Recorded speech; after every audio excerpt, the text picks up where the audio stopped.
Welcome back to my channel. Hello viewers, ಎಲ್ಲರೂ ಹೇಗಿದ್ದೀರಾ? ನಾನು ಚೆನ್ನಾಗಿದ್ದೀನಿ, ನೀವು ಸೂಪರ್ ಆಗಿದೆ ಅಂತ ಭಾವಿಸ್ತೀನಿ. ವಿವರ್ಸ್, ಇವತ್ತಿನ ವೀಡಿಯೋ ಏನಪ್ಪ ಅಂತೇಳಿದ್ರೆ, ನೀರಲ್ಲಿ ರಂಗೋಲಿ ಹಾಕಿ ಅದ್ರ ಮೇಲೆ ದೀಪ ಹಚ್ಚೋದು ಡಿಫ್ರೆಂಟಾಗಿರುತ್ತೆ. ಯಾವುದೇ ರೀತಿ ಕಷ್ಟ ಇಲ್ಲ, ಯಾರು ಬೇಕಾದರೂ ಕ್ಷಣಗಳಲ್ಲಿ ಮಾಡಿ ಮುಗಿಸ್ಬೋದು. ನೋಡೋದು ಕೂಡ ಡಿಫ್ರೆಂಟಾಗಿ ಸಖತ್ತಾಗಿ ಕಾಣುತ್ತೆ, ತುಂಬಾ ಈಸಿ. ಬನ್ನಿ ಈಗ ಅದು ಯಾವ ರೀತಿ ಮಾಡೋದು ಅಂತ ನಿಮಗೆ ತೋರಿಸ್ಕೊಡ್ತೀನಿ.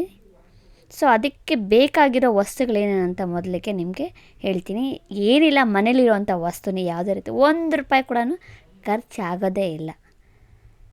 ಸೊ ಮೊದಲಿಗೆ ಇಲ್ಲಿ ನಾನು ಪ್ಲೇಟ್, ಯಾವುದಾದ್ರೂ ಒಂದು ಚೆನ್ನಾಗಿರೋ ಪ್ಲೇಟ್ ತಗೊಳ್ಳಿ. ಸ್ವಲ್ಪ ಅಗಲ ಇರೋದು ತೊಗೊಂಡ್ರೆ ಚೆನ್ನಾಗಿರುತ್ತೆ. ರಂಗೋಲಿ ಸ್ವಲ್ಪ ದೊಡ್ಡದಾಗಿ ಬರಬೇಕಲ್ಲ. ಪ್ಲೇಟ್ಗೆ ನಾನಿಲ್ಲಿ ಕುಕ್ಕಿಂಗ್ ಆಯಿಲ್, ಏನು ಎಣ್ಣೆ ಬೇಕಾದರೂ ನೀವು ಹಚ್ಕೋಬೋದು.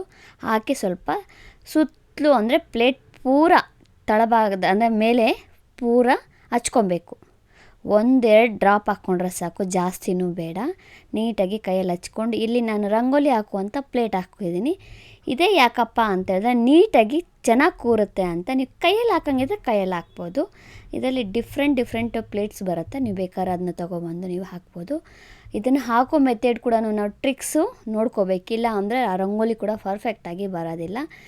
ನೋಡ್ಕೊಳ್ಳಿ, ಸ್ವಲ್ಪ ನಂದು ಆ ಕಡೆ ಚೆಲ್ಬಿಡ್ತು. ಸ್ವಲ್ಪ 1 ಟೀ ಸ್ಪೂನಷ್ಟು ಹಾಕ್ಕೊಂಡು ಸ್ವಲ್ಪನೇ ಕೈಯಲ್ಲಿ ಸ್ಪ್ರೆಡ್ ಮಾಡ್ಕೊಬರಬೇಕು.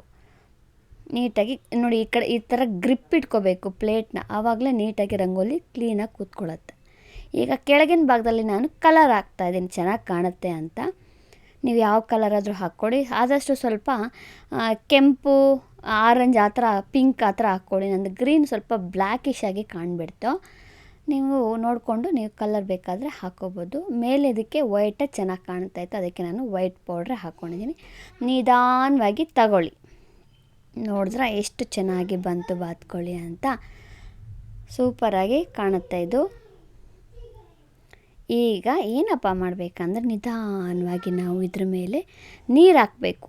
ಮೇಲೆ ಅಂದರೆ ರಂಗೋಲಿ ಮೇಲೆ ಹಾಕ್ಬೇಡಿ, ಒಂದು ಸೈಡಿಂದ ನಿಧಾನವಾಗಿ ಹಾಕ್ಕೊಳ್ಳಿ. ಯಾವುದೇ ರೀತಿ ಚೆದರೋದಿಲ್ಲ. ನಾವು ಎಣ್ಣೆ ಹಾಕಿ ಹಚ್ಚಿರೋದ್ರಿಂದ ಯಾವುದೇ ರೀತಿ ರಂಗೋಲಿ ಕೆಟ್ಟೋಗೋದಿಲ್ಲ. ಇದ್ರ ಸ್ಪೆಷಾಲಿಟಿ ಅಂದರೆ, ಸ್ಪೆಷಲ್ ವಿಡಿಯೋ ಅಂದರೆ ಈ ರಂಗೋಲಿ ಮೇಲೆ ನೀರು ಹಾಕೋದೇ ಸ್ಪೆಷಲ್ ವಿಡಿಯೋ ಇದು. ಸೊ ಯಾವುದೇ ರೀತಿ ಕೆಡೋದಿಲ್ಲ. ನೋಡ್ತಿರ್ಬೋದು, ಒಂದು ಸೈಡಿಂದ ನೀಟಾಗಿ ಹಾಕ್ಕೋಬೇಕು. ನಿಧಾನವಾಗಿ ಎಲ್ಲ ಕಡೆ ಸ್ಪ್ರೆಡ್ ಆಗೋವರೆಗೂ ವೆಯ್ಟ್ ಮಾಡಿ. ಮತ್ತು ಕಲಿಸ್ಬಾರ್ದು ಯಾವುದೇ ಕಾರಣಕ್ಕೂ. ಒಂದು ಕಡೆ ಹಾಕ್ತಾಯಿದ್ದೀರಂದರೆ, ಎಲ್ಲಾದರೂ ಇಡ್ತಾಯಿದ್ದೀರಂದರೆ ಹೋಗಿ ತೊಗೊಂಡೋಗಿ ಅಲ್ಲೇ ಇಟ್ಬಿಟ್ಟು ಈ ಟಿಪ್ನ ನೀವು ಮಾಡಬೇಕಾಗತ್ತೆ. ಈಗ ನಾನು ಸೆಂಟ್ರಲ್ಲಿ ದೀಪ ಇಡ್ತಾಯಿದ್ದೀನಿ. ಯಾವ ದೀಪ ಆದರೂ ಇಟ್ಕೊಳ್ಳಿ, ನೀವು ಒಳ್ಳೆ ಡಿಸೈನ್ ಆಗಿರೋವಂಥ ದೀಪ ಇಟ್ಕೊಳ್ಳಿ. ನೋಡಿ, ನಾನಿಲ್ಲಿ ಒಂದು ಬೆಳ್ಳಿ ದೀಪ ಇಡ್ತಾಯಿದ್ದೀನಿ. ಬತ್ತಿದು ತುಪ್ಪ ಹಾಕಿ ಇಟ್ಟಿದ್ದೀನಿ, ಚೆನ್ನಾಗಿ ಕಾಣ್ತಾ ಇದೆ. ಲೈಟ್ ಆಫ್ ಮಾಡಿ ತೋರಿಸ್ತೀನಿ ನೋಡಿ, ಏನು ಸಖತ್ತಾಗಿ ಕಾಣ್ತಾ ಇದೆ ಅಲ್ಲ. ಈ ಸರಿ ದೀಪಾವಳಿಗೆ ಸ್ಪೆಷಲ್ಲಾಗಿ ಈ ರೀತಿ ಟ್ರೈ ಮಾಡಿ ನೋಡಿ, ತುಂಬ ಚೆನ್ನಾಗಿ ಬರುತ್ತೆ.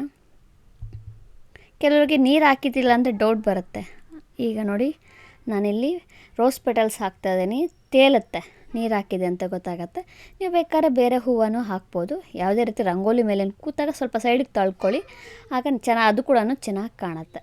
ಇಲ್ಲ ನಮಗೆ ರೋಸು ಅಂದರೆ ಫ್ಲವರ್ಸ್ ಹಾಕೋದು ಇಷ್ಟ ಇಲ್ಲ ಅಂದರೆ ಹಾಗೆ ಪ್ಲೈನಾಗಿ ಕೂಡ ಇಟ್ಕೋಬೋದು.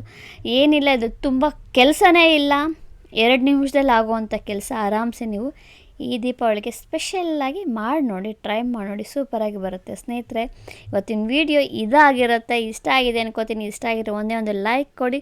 ಟ್ರೈ ಮಾಡಿದ್ಮೇಲೆ ದಯವಿಟ್ಟು ಒಂದು ಪಿಕ್ನ ಅಟ್ಯಾಚ್ ಮಾಡೋದು ಮಾತ್ರ ಮರಿಬೇಡಿ. ಇಷ್ಟ ಆಗಿದ್ರೆ ಅಲ್ಲಿ ಕಮೆಂಟ್ ಕೊಡಿ. ಹಾಗೆ ನನ್ನ ಯೂಟ್ಯೂಬ್ ಚಾನಲ್ ಸಬ್ಸ್ಕ್ರೈಬ್ ಮಾಡ್ಕೊಳ್ಳಿ, ಜೊತೆಗೆ ನನ್ನ ಫೇಸ್ಬುಕ್ಕನ್ನು ಫಾಲೋ ಮಾಡಿ. ಪ್ರೀವಿಯಸ್ ವಿಡಿಯೋಲ್ಲಿ ಈ ವಾಟರ್ ಕ್ಯಾಂಡಲ್ನ ಮಾಡಿದ್ದೀನಿ, ಅದನ್ನು ಕೂಡ ನೋಡಿಲ್ಲ ಅಂದರೆ ಹೋಗಿ ನೋಡಿ. ಹಾಗೆ ನನ್ನ ವಿಡಿಯೋಸ್ ಎಲ್ಲ ನಿಮ್ಗೆ ಇಷ್ಟ ಆಗಿದ್ರೆ ನಿಮ್ಮ ಸ್ನೇಹಿತರೊಂದಿಗೆ, ನಿಮ್ಮ ಫ್ಯಾಮಿಲಿ ಮೆಂಬರ್ಸ್ಗೆ ಶೇರ್ ಮಾಡೋದು ಮಾತ್ರ ಮರಿಬೇಡಿ. Thank you very much.